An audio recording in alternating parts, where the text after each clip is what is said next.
Professor Pedro. Hi there. How are Hey, you, Pedro. Stephen? good. Hi. Are you Morning. are Nice to you see uh you all. are you fully retired now? No, not really. Only when I'm Oh. 70. So not really yet. There's Alexandra, hello, and Warren and Stuart. Hey, Stephen. Hello. So Yes. I was telling Brian, at some point it'll be sunny here and I have my telescopes and mount set up here next to the bank of the marsh. But so far every time we've had a meeting, it's been cloudy. And it's 56 degrees down here now, Fahrenheit. But at night it's going way below freezing, and that's a big deal for us. So we're expecting temperatures of 20 to 21 Fahrenheit. I think that's about -10 C. Wow. So I'll, everyone I'll, here is panicked. Yeah. I'll trade you my 10 degrees for your 50. No thanks. Natalie went back to Atlanta today for some business, and it's 13 Fahrenheit up there tonight. And Yeah. that's just crazy for us down here. I mean, my well in my yard and all my plumbing and everything is just it's above ground, and there's no, it's not protected in any way. So people are raiding the grocery stores. All the bread and milk is gone. And toilet rolls. Toilet paper. Yeah, everyone's panicked down here. Does it normally not get to freezing point then? No, we're on the Okay. almost in Florida. We're right at the boundary of the state of Florida in the southern United States, and we don't get this kind of weather. Mm. And you'll be interested to know that the birds are all also panicked. The birds are all over my yard, and they're all just killing each other to get to the bird seed, because they know something's coming. Oh, And so yeah, it's quite an event for us to have this kind of temperatures down here. well, to have Brian, ospreys on your garden bird list is Yeah. pretty phenomenal. Oh my God, Yeah. I can only dream of Yeah, something I was like sitting out there that morning, drinking my coffee and looking 20 feet that way, and there's a bald eagle sitting on a branch, and I'm looking about 30 feet that way. There's an osprey, that. and then out in the water, there's hundreds of egrets and ducks, and yeah, it's really a paradise, And I'm really really happy to be down here. It's just so beautiful, man. Everywhere you look. Although I will tell you, at night when it gets dark here, it is dark, and you are basically trapped within about a 50-foot radius of the house, because there's no telling what kind of creatures are out there in the woods. So Right. you don't do anything at night here. You just stay inside and hope that you don't get eaten before the morning. You But could yeah, have put sort of like your telescope up with an electric fence around it then.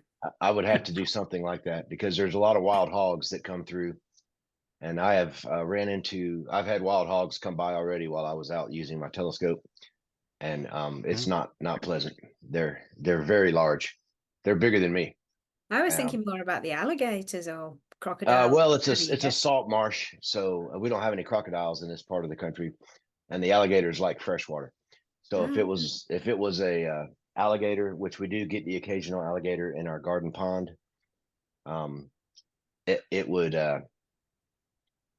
it would only be here. It would be a young alligator that didn't know any better, and it would not be here long, because they don't like salt water. And there's Brian's map. Yeah. So Yeah. there's why, like, Stephen's down here, so Yeah.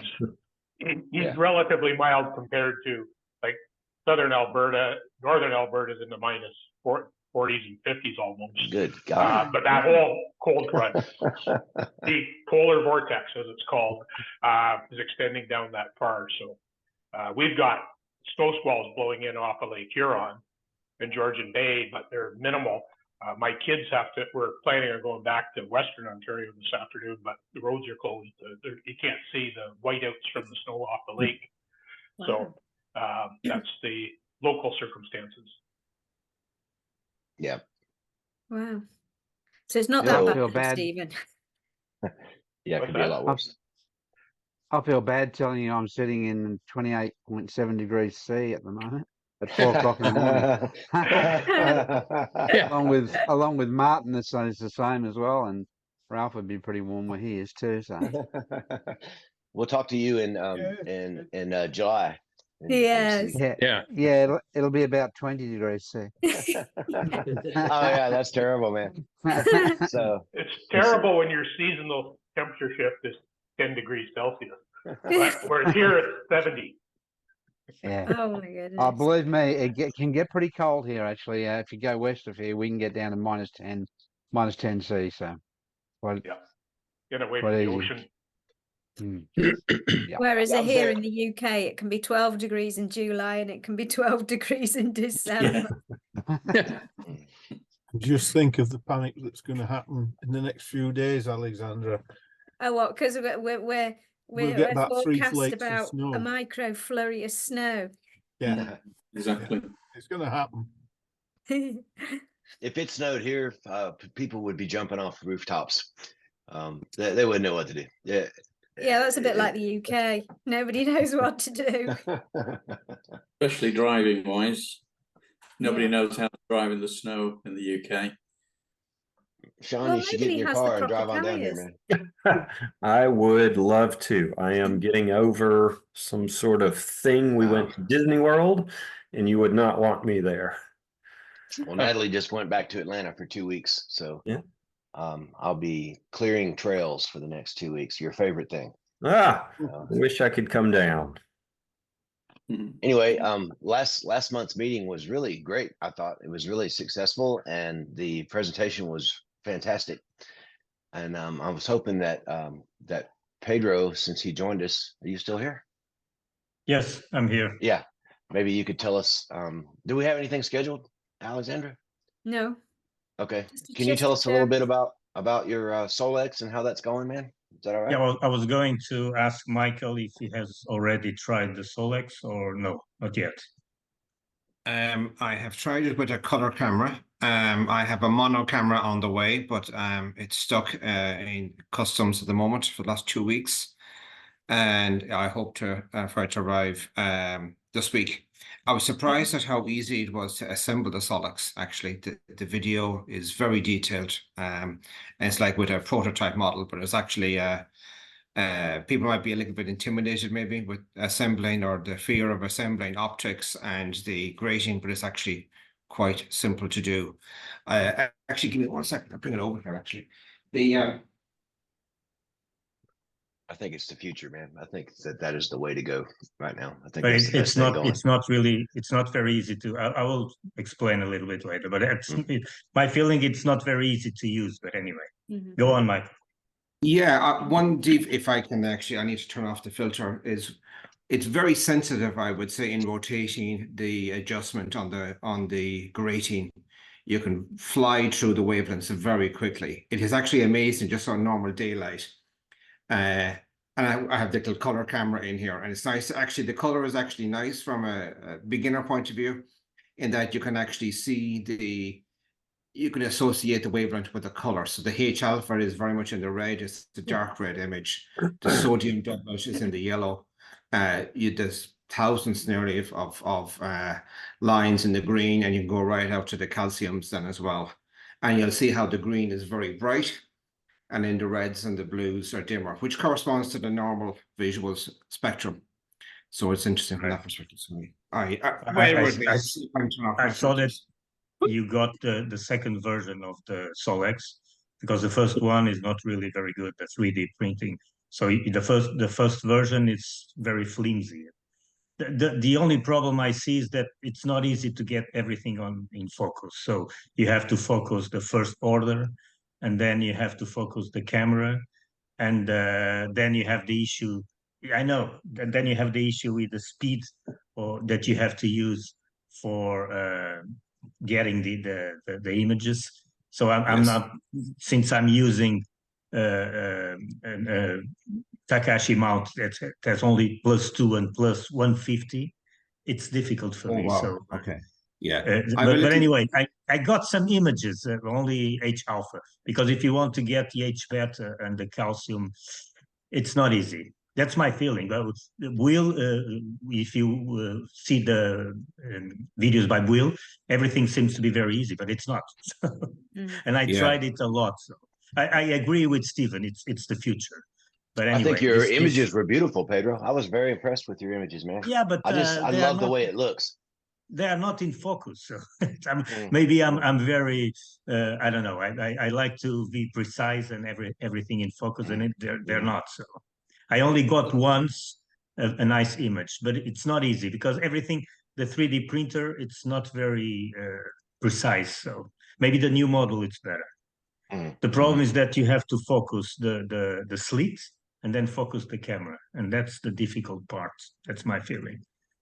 And Yeah.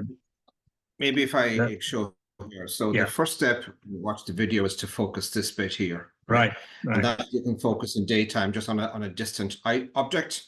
And that's just to get the doublet in here. There's a lens in this part, and to get that focused onto the camera. The second phase then is you don't even attach a telescope at this stage, and you're focusing the slit onto the camera. And then the final stage is when you put on your optical setup. This is a little 40mm Apo. And one of the reasons I got it is that it can actually take 2-inch threaded filters at the front. I've had it the last few years and it's actually worked out really handy. I have a Bader ND filter on the front as well. It's pure black.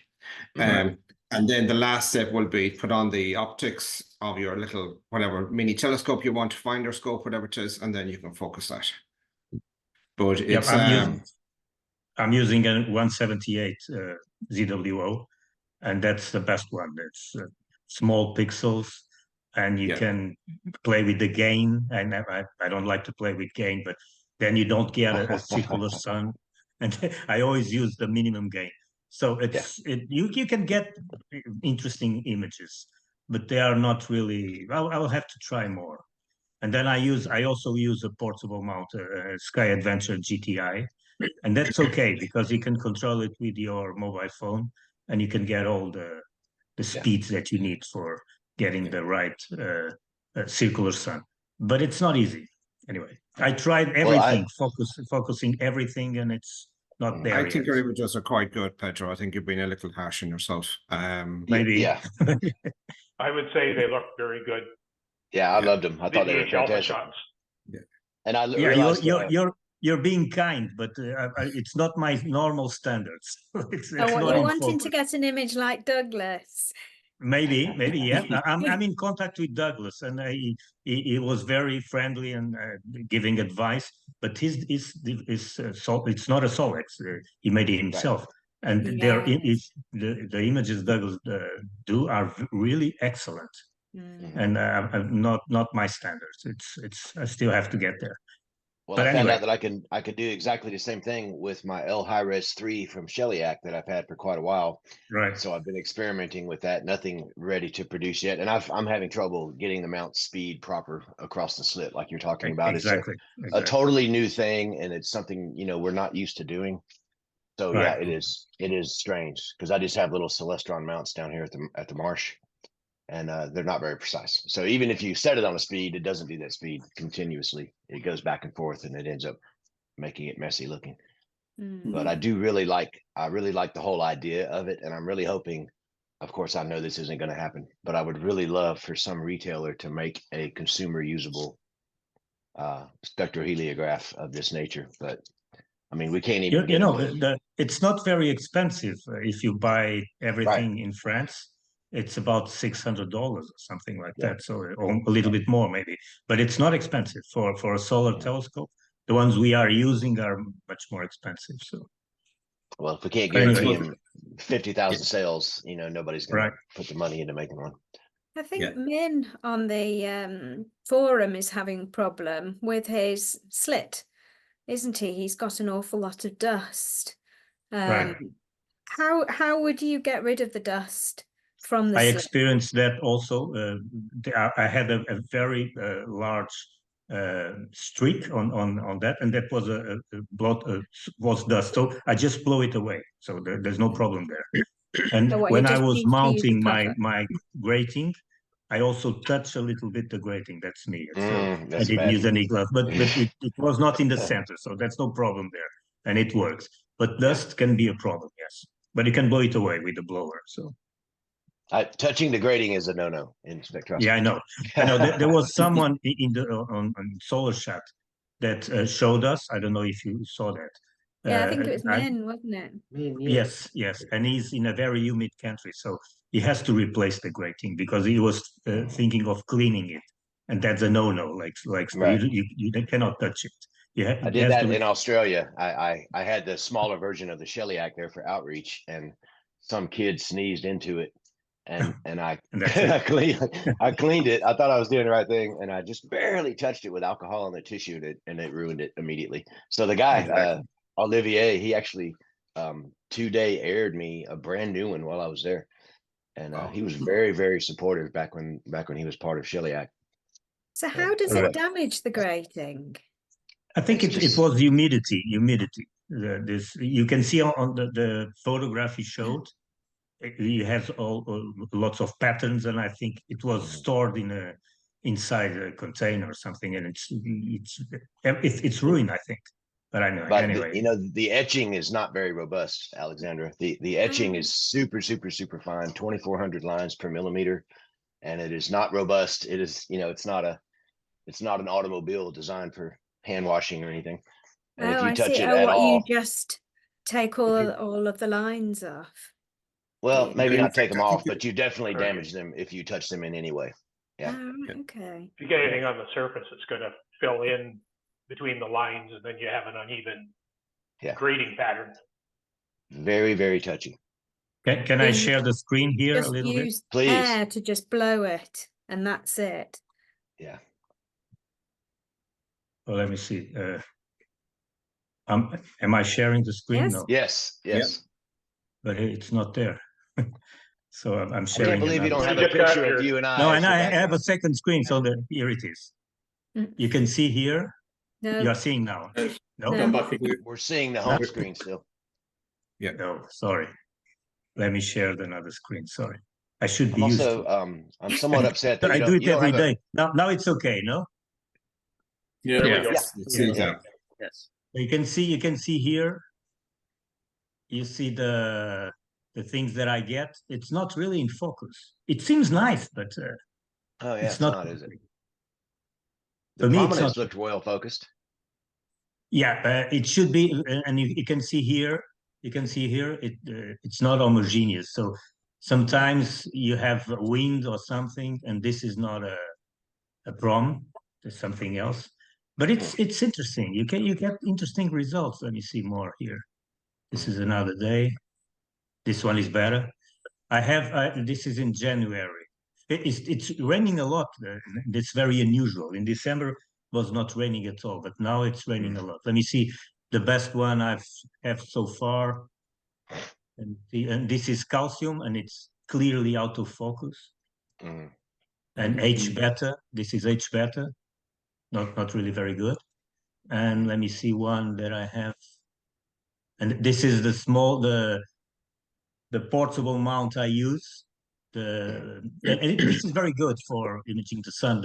The Star Adventure GTI, and you can control. You have several speeds. 8 plus 8. It's about 3, and you use 3 on your mobile phone, and it's okay. And then you have to control the number of images per second you get, and also the speed of the mount. That's not very easy to deal with all of this. And this is the one I have. So it's different from the one Michael has, because this is the first model. The thing I changed here, it's this 2 screws here that it's plastic now, and it's easy to adjust. And then you have to, let me see if I can find more images. This one is a little bit better in focus, but I have one that's really very good from my standards. Let me see if this one is the one I guess it's the best one I've got so far, but it's still not perfectly in focus. And maybe this is the low speed I'm using with the Takahashi EM400. So I'm using a low to get a almost circular sun. You have to get something like 20 images per second. That's not enough if something moves. So, but this one is not bad, And this you have three different softwares that you can use for constructing the image. That's the INTI from Valérie Denou, and also the one from Douglas, and another one called JSOLX. And that one is very, very good, because you will have all the different images in the same wavelength, of course, but the false color images and the black and white images, and that's very nice. This was my latest plane transit, and another one here, Another one. another one. It's almost 75 now, a lot. And this one is not bad also. This is more or less in focus, more or less. That's not bad. But then yes. When you're talking focus, though, like you mentioned, you have to focus the camera, focus the slit, etc. Is there any focus shift wavelength to wavelength, or once you get that set up, is it? No, what Will explained in this video, that's very, very well made. As Michael said before, you have to focus first the camera at infinity. That's the first thing you have to do. And then you have to focus using the first order here. You put this thing in the first order, and then you focus the slit afterwards. And it's very difficult to have the slit and the camera in focus at the same time, because when you use these screws, everything changes. This is a 3D printer, it's not metal, and it changes. So I think this is the problem here. And the model that Michael has, it's much better, because these screws are not metal, they are plastic, and it's easy to adjust. That's my feeling. I also use an ND filter here in front of the lens, and this is a Baader finder, vario finder, and I'm now using the Takahashi FS60. But this one is good also. You have an helical focuser here, and then if you first have to focus the border of the sun, and then having the H alpha ray and a border of the sun at the same time. It's not easy. Then you have to change a little bit here the focus, and this is the problems I'm having, because Will says that you will never have to touch the focus of the camera, and that's not true for me. I will have to. When you are imaging in calcium, something changes. But for H alpha, once it's in focus, and it's not really like this. And everything here is plastic, and it moves a little bit. Will also says that this gets very hot under the sun. That's not my experience. It's black. It should get hot, but now we are in winter, so maybe during summer it will be a problem. But this wheel here, it's very flimsy. It's difficult to adjust.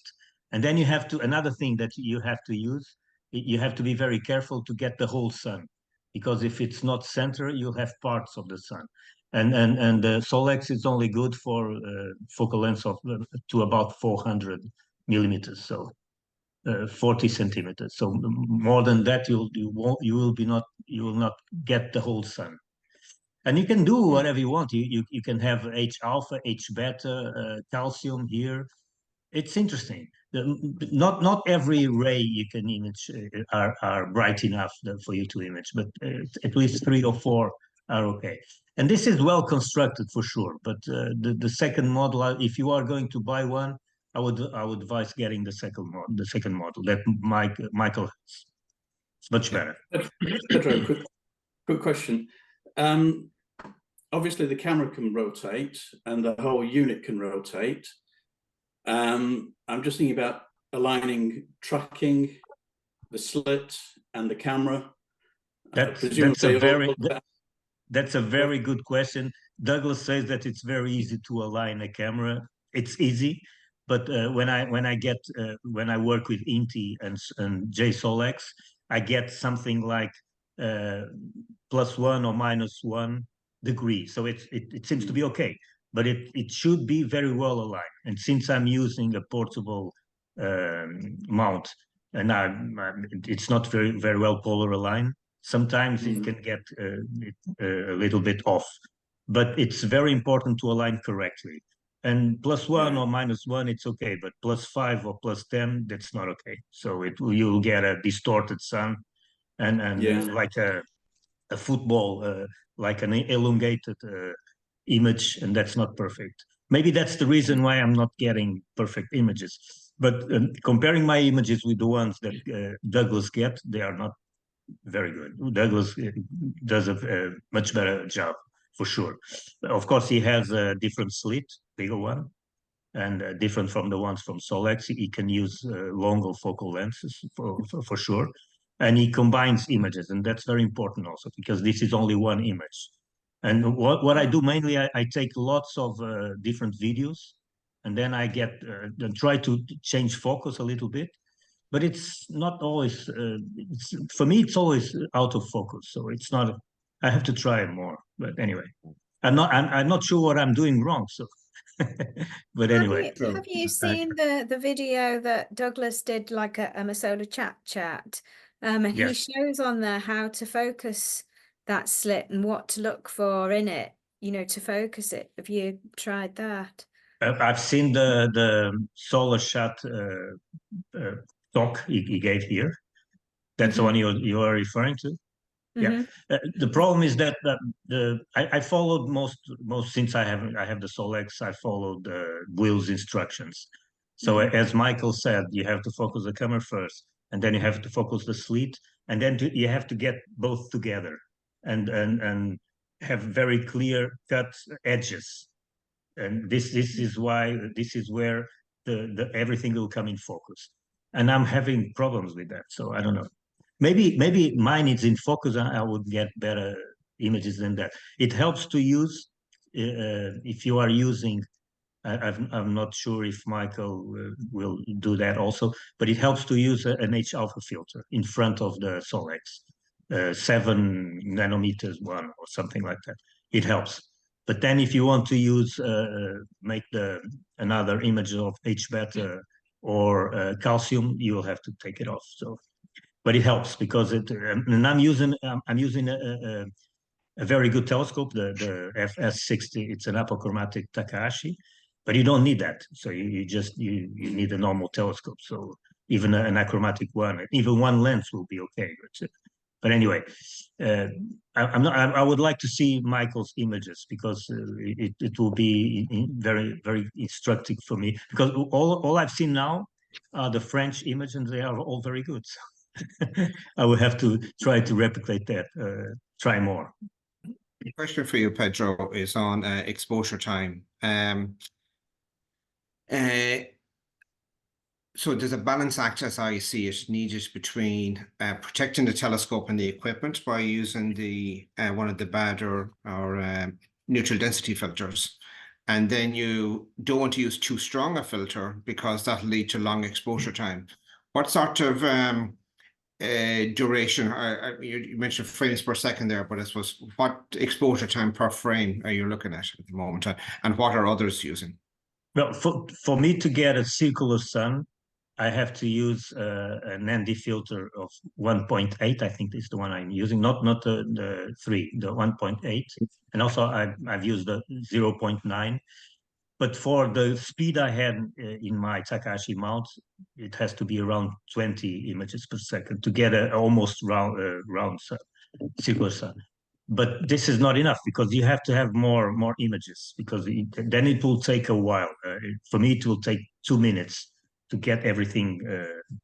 And if you're using a higher speed, like 8 plus 8, it will take seconds. So that's what Will uses, and he uses the same camera I'm using, but he plays a lot with gain. He increases the gain, and for me, if I increase the gain, it's noise all over the place. So I'm not sure if this is the way to go, because with these CMOS cameras, maybe the unity gain, it's okay with this camera. It's about 150. 200. That's what I use. But normally Will uses 400, and that's too much for me. I don't know. So, are you getting blurred images, do you think, because the exposure time is too long? Is it skewing the image that way rather than not being in focus? I guess so. I guess but I used also the 8 plus 8 speed, and it's the same. So it should be better. but it's not. So it's maybe my problem is the focus, and I will have to try more and then focus again the first order spectrum and get everything running. I tested it with like Will explains in his video, and it seems everything it seems okay. But when you get this, when you get the images and you go to use the software to get the final images, most of the times it's not really in focus. But maybe that's me. But anyway, I've tried a lot.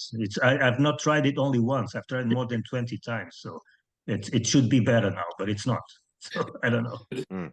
But are you like 20 milliseconds or 2 milliseconds or several? I don't remember exactly, but you have to have a ratio. And if you have a small speed, I think Wills uses something like 40 or a little bit more, 40 images per second. I use less, about 20 images per second. But that's okay, because normally I guess you have seen the videos I've done and I've put in YouTube. I can show you a little bit here, but anyway, it's you should get a round sun, and you shouldn't get a football, an elongated sun. If you get that, it won't be okay. So an elongated like a football, an American football. A rugby ball. No, a rugby ball, exactly. Rugby ball. Yeah, exactly. So that's not okay. And I've tried that, and sometimes it's really, really very elongated. Other times, no. The Douglas software is great for that because it corrects, and it corrects very well. And Inti, okay, also, but Inti it's not as sophisticated as Douglas software. Douglas software, I think it's much better. You should use that, Michael, because it's much better. Or the other one, the JSolX, it's a French software. That's very good also. I downloaded the JSolX, and I've literally only had about 30 minutes of sunshine here since I bought this damn thing about 2 weeks ago, and it's been cloudy ever since. So yeah, that's the cause for it. Sorry, apologies to anyone affected by it. And yeah, so I'm not overly missing the camera. I've been stuck in customs anymore because I'm still waiting on the sun to come out. So it's been kind of overcast and gloomy and cool here for the last 2 weeks, really, to be honest. So, but I did have some just about 30 minutes just putting in the color camera. I think I was able to get it to focus because I was able to pan through the disc. I could see lines appearing that was coinciding with active regions. I could also see very fine little lines. I think are to do with kind of micro dust that can appear on the slit. And that I think is apparently is a sign that you are at good focus. But as I understand from, I think one of the videos, once you in the processing, once you pan through the disk, it actually kind of it's more or less removed those little artifacts. It just whatever way it's analyzed the data. So I tried recording a few videos. I didn't have my settings set up properly, so I'm not even going to share them here. But it was kind of cool to be able to just have a live view of the camera on the screen and just see all the lines. That was kind of the first box ticked for me. For the neutral density filters, I had the Barder cool ceramic photographic version of that Herschel wedge, and that came with a number of neutral density filters. So I'm going to be experimenting with those and just see what's the right balance. Those are the ones I use also. I can show you a little bit here what I'm talking about, the Inti, if you are interested, the Inti and the Douglas software and all that. But I also, Douglas asked me why I'm using the natural density filter. I'm using because Will told us to do that, because it will damage the slit. That's my feeling. But I can share the screen here. Let me see. Let me see what I will get here. I would have thought you would need to use a neutral density filter just for protecting the optics and everything. I mean, if you have all of that heat, going onto the slit of the unit, I can't see how that would be good for it. But Douglas doesn't use it, so let me see. I can play a little bit without the sound. So here are the images. This is the best I've got so far, 30 of December. And then this is fire capture, and you're going to see what I was talking about. The slit. This is a still image of the H alpha. And then let me just stop here. Let me just stop here. The thing I'm saying is that this has to be perfectly in focus.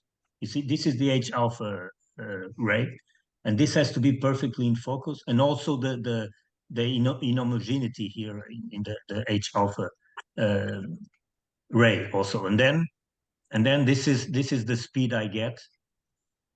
This is the speed I get, and this is very slow. So you see here, it's about 20 frames per second.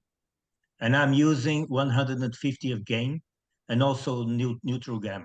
And it seems to be in focus. This one was okay, so. But this is slow. This is slow. It should be much faster. And at the end, I will have something like 2.5 meters. This is 20 seconds now. Will uses a sharp cap. I'm using sharp cap also now, but for other things, I still prefer the fire capture stuff. And then this is at the end, it will close. You'll have a thing there. This is a prom. And then you can use, this is INTI. You will see INTI, you will choose the video and it will get here plus 1.9. That's okay. And then you have the circular sun here. So it seems very easy. So this is okay. So it's perfect. You can play with the contrast and everything. And then this is the Douglas software, Solex Recon. You should record the SER file, and it will be okay also. But this one gives you much more flexibility, and you will be able to do more things. This is a very wide, and you see that the sun is circular now. It's nice, almost circular, a little bit elongated. The Y-X ratio is about 0.9. That's okay. And then you have all these images that are more or less okay. And the most interesting software, I think, it's the JSOLX, this one, because it will give you all the other images that are full color images that you're not going to you have everything. There's a new version now, the 2.2, I think.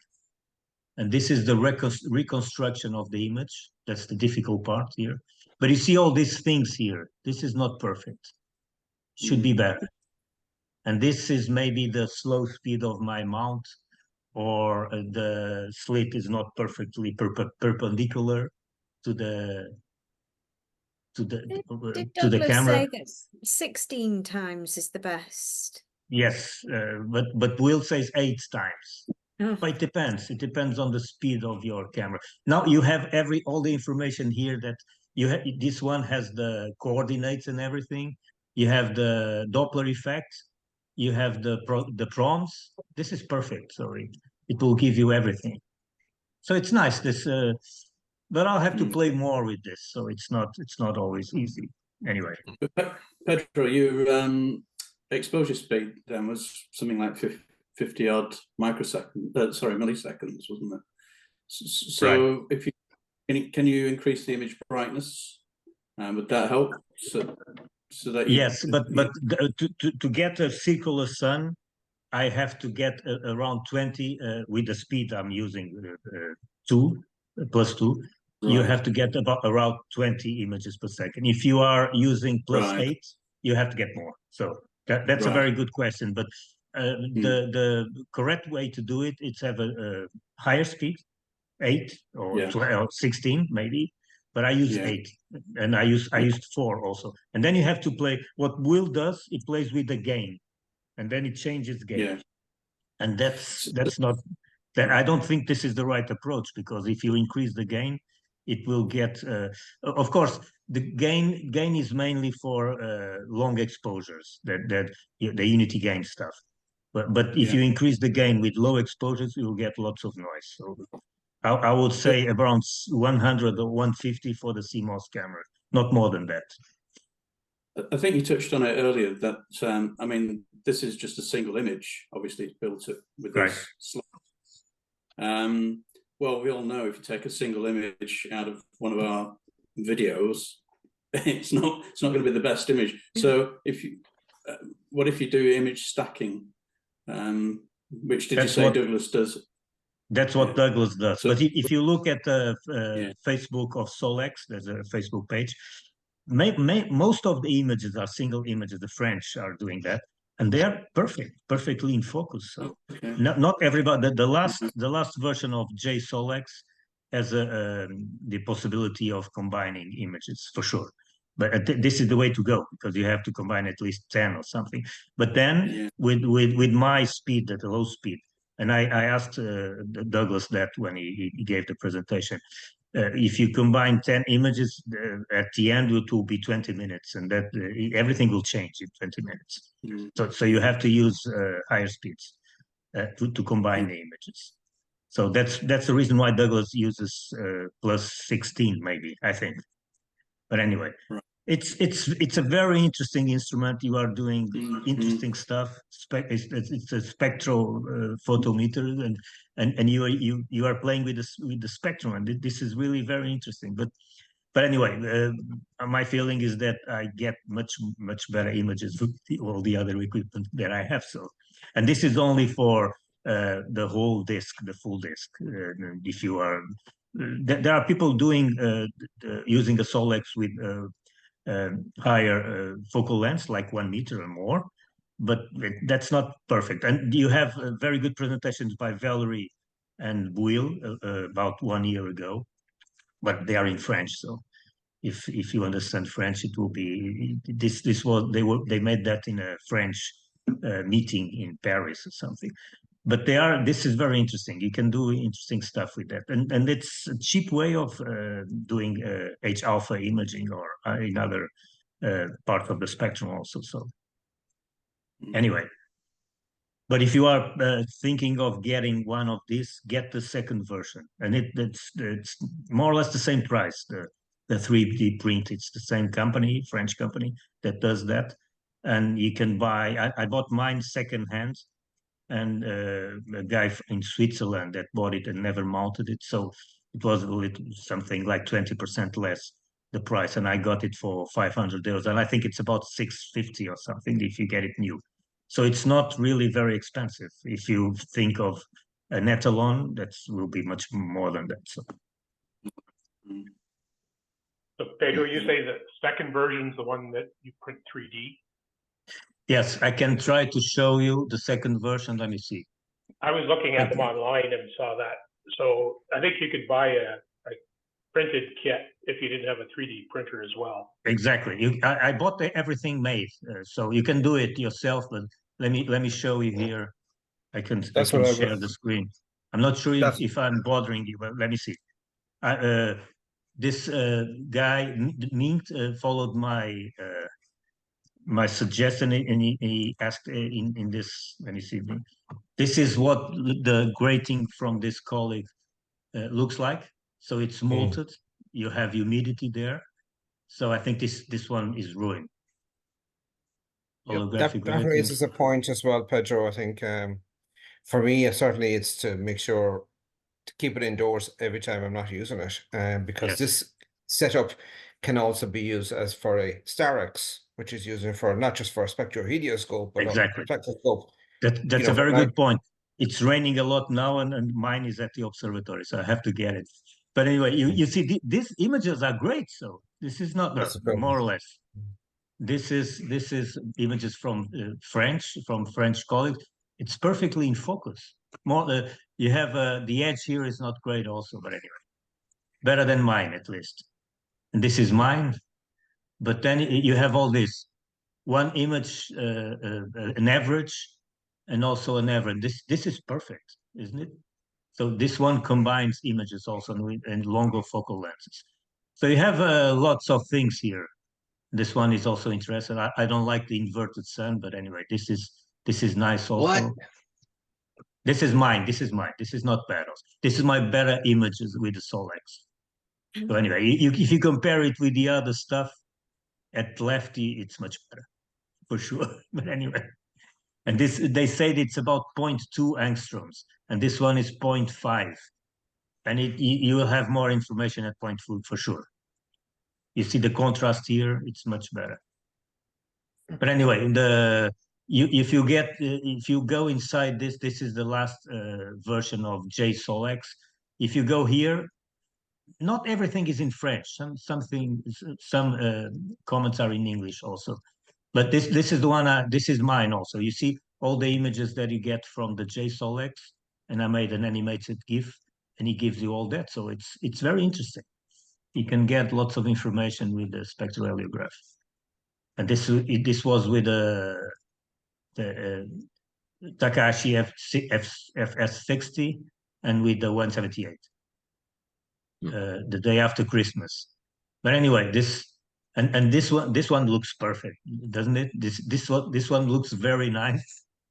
But this is my iPhone that makes very good photos for sure. But anyway, this one is the best one I've got so far. And you see here the spectrum, and I'm using a filter. So this filter here, it's 7 nanometers. So 7 nanometers is only this. And then you have to choose something like 100 height of your slit, not more than that. Better it will be 50. And then you have a small SAR file that you can use for reconstructing the image. This one looks fine. And this is with Inti. Of course, when I get the images, I always use the software to see if I'm in focus. And sometimes I'm not. So, but this one is okay. So maybe this was the best one. But when was it? In, I don't know. Anyway. It was in 23 of December, a day before my birthday. And here you see calcium. This is perfectly in focus. It's not easy, calcium also. And another from the French. This one is okay also. I'm not sure if this is combined. Maybe it is. Not only one image. But this is the kind of images that you get. And you see, Will is not very active here. There are not many images from Valerie or from Will here. Only other people. This is the last one from Will in 18 December. And he has a very nice video now using only the Solex and trying to, the sun will drift. And when it drifts, you will have a nice image. It will take something like 2 minutes. And it's okay. These images are very good. He doesn't use any mount. He just waits for the sun to drift along the field. So that's nice. Yeah. So it's very interesting, but it's not easy to use. That's my feeling. But I'm not defeated yet, so I'll try more. Something else that's very interesting. Thank you, Pedro. Good. You're welcome. And very, it looks like challenging, but you know, big oh, this was in Tunisia a long time ago. 2015, maybe. I know. Are you in touch with these guys? They are sending me lots of messages. They are very friendly. Yeah, in Tunisia. Yeah, they are very, very friendly. Hisham, our guide, ran for local office, and he did not win the election, but he ran for local office. This is Pedro and I singing or reciting Shakespeare. Exactly. Julius Caesar on a 25 in the Roman amphitheater. Roman stage. Yeah. Yes. So, all right. Anybody else got anything? Thank you for that, Pedro. That's very, very interesting. Yes. Yeah, Michael. I would like to get more people involved in this because I would like to change experience. I'm going to do it with Michael for sure. But I asked Will several questions also, and he's very friendly, and Valerie also. But they always say it's very easy, and it's not. Anyway. Does anyone here have a C star? Yes, I love my C star. It's great. It's great, and I can talk about that also. You get marvelous images with the C star, and you see with all the equipment I have, and I'm using the C star all the time now. But I think out how to make it a H-alpha scope yet? No, nobody can get interesting images of the sun if you process the raw videos. They're perfect. They're very nice. Yeah. It's funny though that the number of people that want to add this, add that, and want to say, guys, it's a $500 piece of equipment. I mean, if you want to go to $5,000, you can do that easily. This is too easy to play with. You have seen the new telescope from Celestron called the Origin. This is $4,000, Right. and it will. I'm not sure if it's going to be very successful because the C-Star can do marvelous things. Oh, yeah. Not only the moon, the sun, the deep sky, and it has a dual band inside. It has a CMOS camera inside. And so for us, it's a little bit more. It's 600, it's almost 700 euros. But in the UK, in the US, it's 500, 499. $1.99. Exactly. It's amazing. Most places are back ordered considerably, yet there's a dealer in Toronto has them in stock. So there was people saw somebody posted, they called, had one, shipped them in 2 days. And they were just furious that the dealers they've been working with have been on back order for 6 months. Yeah. Look at what I've done with the C-Star so far. My first light was in November, and then this is the last one. And Wow. the images are great. You see, this is only 30 minutes. The M42, and also if this one is nice because this is solar and lunar imaging. If you process the raw videos, it's really amazing what it can do here. So the raw video is in which format?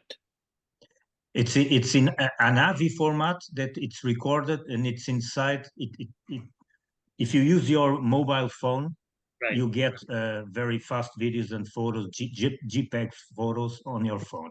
But Right. if you record the raw video, it will be recorded in the C-Star. And here. how do you transfer it from the C-Star outside of the C-Star? With a cable, you have a cable that you can connect to your computer, and you have videos like this. So it's all with the Bayer matrix. So you have to correct that, and I use the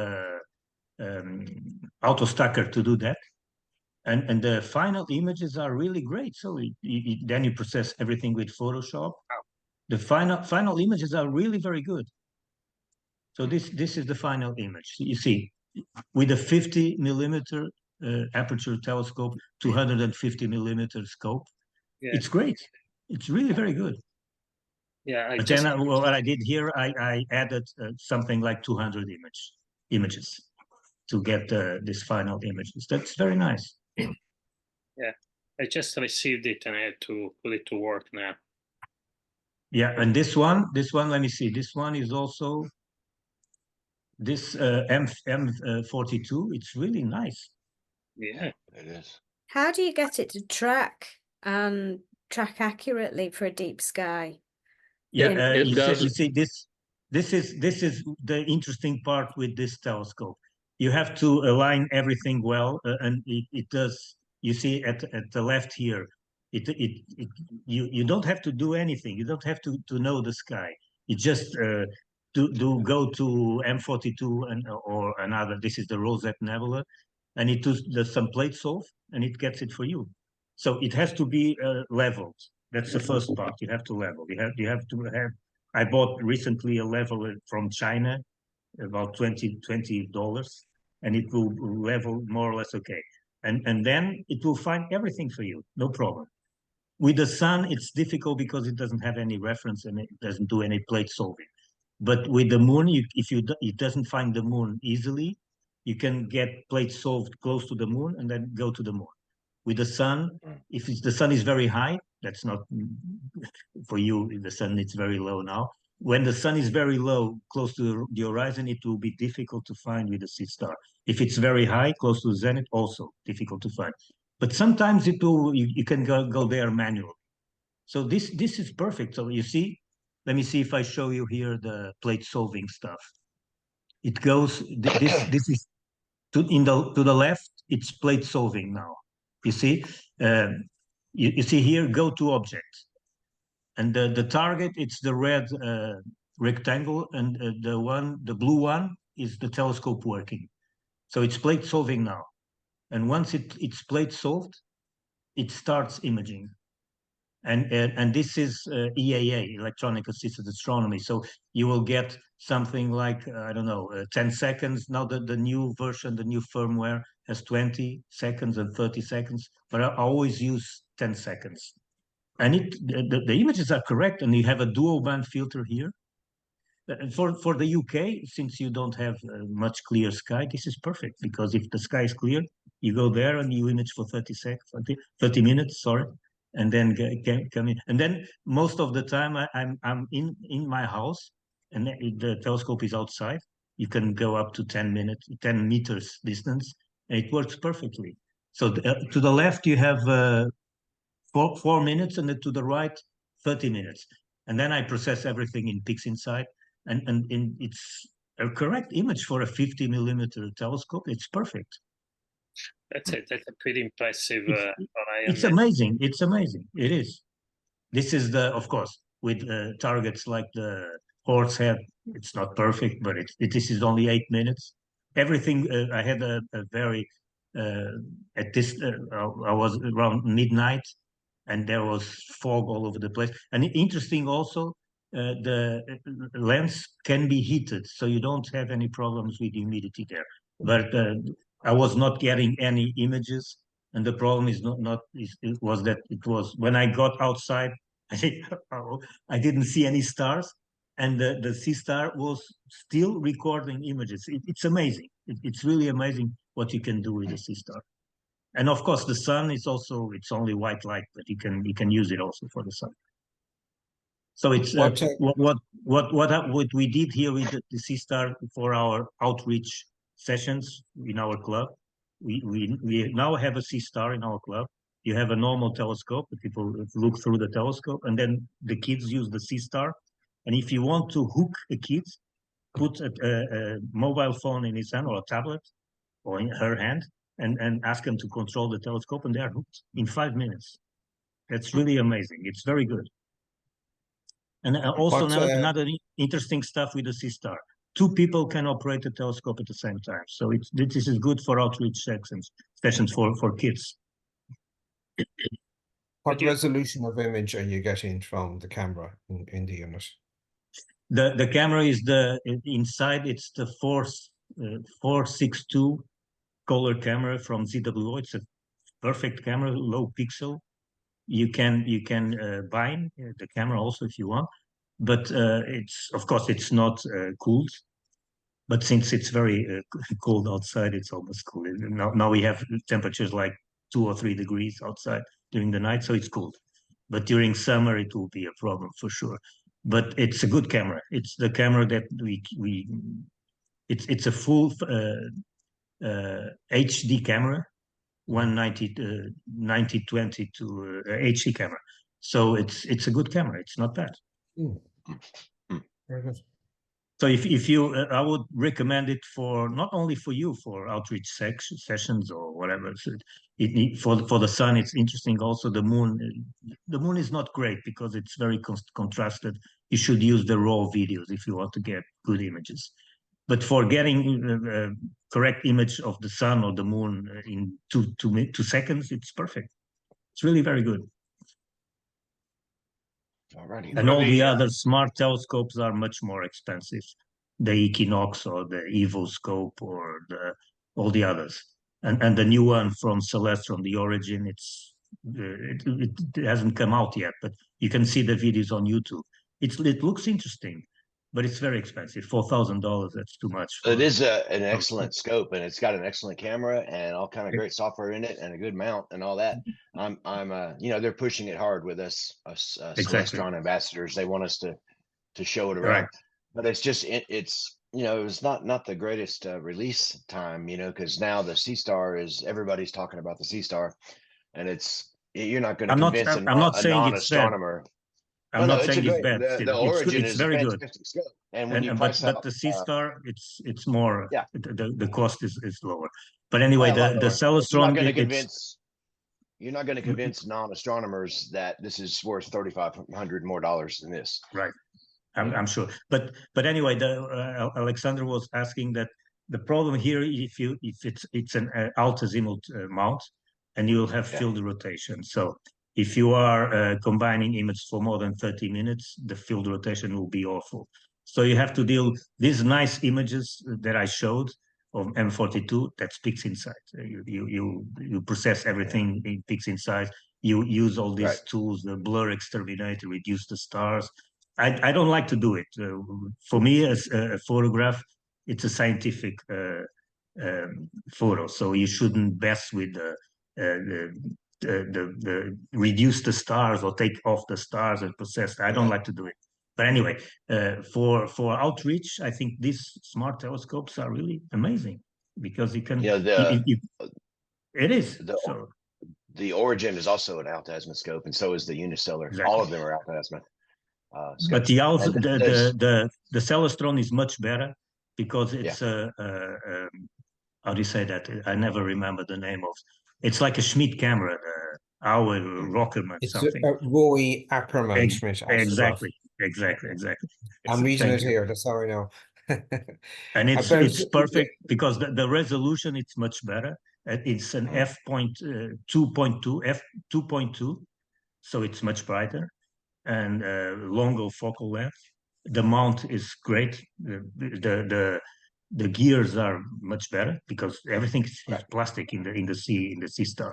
It's a Chinese. Everything it's made in China now, but the Celestron it's much better for sure.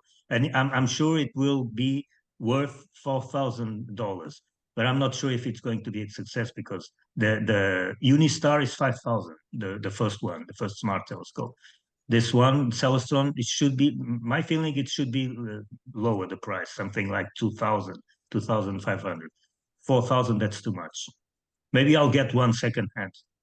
Because I've seen sea stars sold already second hand, so people get fed up with it and they sold it. The Celestron one is 6-inch, so it's a much bigger aperture. It's as much you said, better. it's f2.2, so it's a focal length of 335. And then the camera is small pixel, 2.4 micron, but it's 6.4 megapixel. Chip. It's the 178. I think it's the 178 in color. Yes. Correct. Yeah.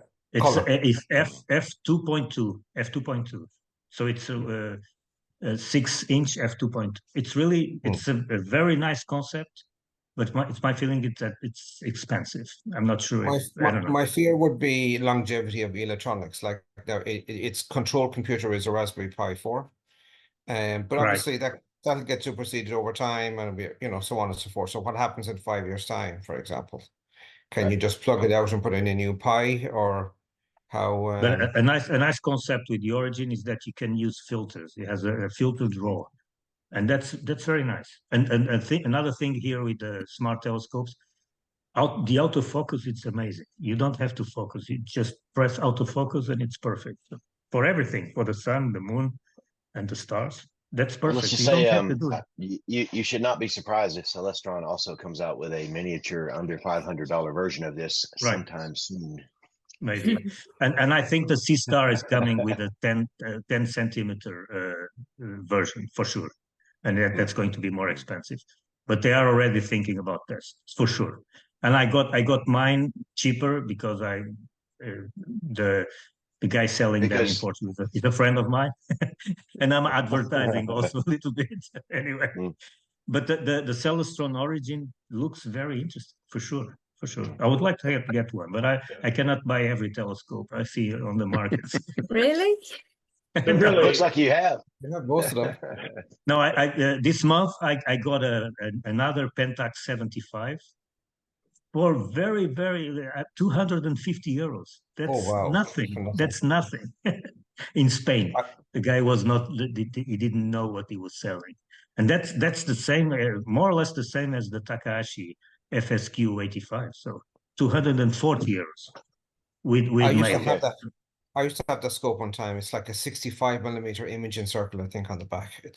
But you know what? I have another one. This is the second one. So anyway, but this is one I'm going to use for other stuff. So maybe with the Solex. And these telescopes are really very, very good. They're very good. We are at our 1 hour thing, and I wanted to mention. I thank you for all the information, Pedro. I wish you could run these meetings every month because you're a very interesting person. So, and it was also funny to me when we were when he was my translator, he would forget what language he was speaking a lot because he was going back and forth between Arabic, French, English, and Arabic a little bit, I guess. Not Arabic, no, but in French. French and English, maybe. And he would be talking back and forth, and sometimes he would switch over to talk to me in French and talk to them in English. And it was Right. just very interesting to watch his brain function, because it was such a complicated thing for him to do all the time. Well, I'm It's getting quite a old now. pleasure, quite a pleasure to travel with Pedro. He has a wonderful sense of humor. I did want to mention before we go, thanks for everybody showing up for the meeting, and I'll record it and we'll have it on the YouTube channel. All the previous ones are in our YouTube playlist, and also on the Solar Chat forum. Thanks to Alexandra. But donors, the Kosovo version or affiliate of our nonprofit, the Charlie Bates Solar Astronomy Project, has some good news. Their first public observatory in the history of their country, or Serbia, is now officially done, and they are going to have a grand opening in June. And we made this happen. Okay. And all these other groups in the US that have her for talks, and Pranvera, they can all say what they want, but Pranvera would still be sitting on a mountain in Kosovo had it not been for us and our web presence on social media. So we brought her here, and she is an unstoppable force, as you probably know. But we spoke with their president and minister of education the last time I was there, and convinced them that it was a good idea to have a public observatory in Kosovo. They got funding from the UN, and it's actually happened, and it's actually done. So they're going to open that in June 20th, and I plan on being there for that if I can live that long. And I just wanted to tell you thank you for that. And it was the donors to this charity that made that happen. So unless someone, and give everybody a hand. Let me tell you, in 2014, 2012, Pranvera and her family were living in a hole in the side of a mountain while the Russians and Serbs were destroying their country. So for her to go from that to this is pretty freaking astounding. And I'm really proud of that. So I wish you'd take a few less selfies on Facebook, but that's how you get popular in the United States. So I'm real happy with that. And again, we'll be opening that officially in June. So thank you everyone for that. And unless somebody has any forum issues or whatever. You're going there, Stephen? Yeah, I'm planning on Serbia? going. You're welcome to go with me, as always. Okay. Do you speak Arabic yet? No? No. Kosovo is a beautiful place, and it's very, Yeah, I very know. safe and very modern. It's all French architecture. It's really a great place to go. I mean, I one of my favorite destinations I've been to. Very safe, very clean, new hotels.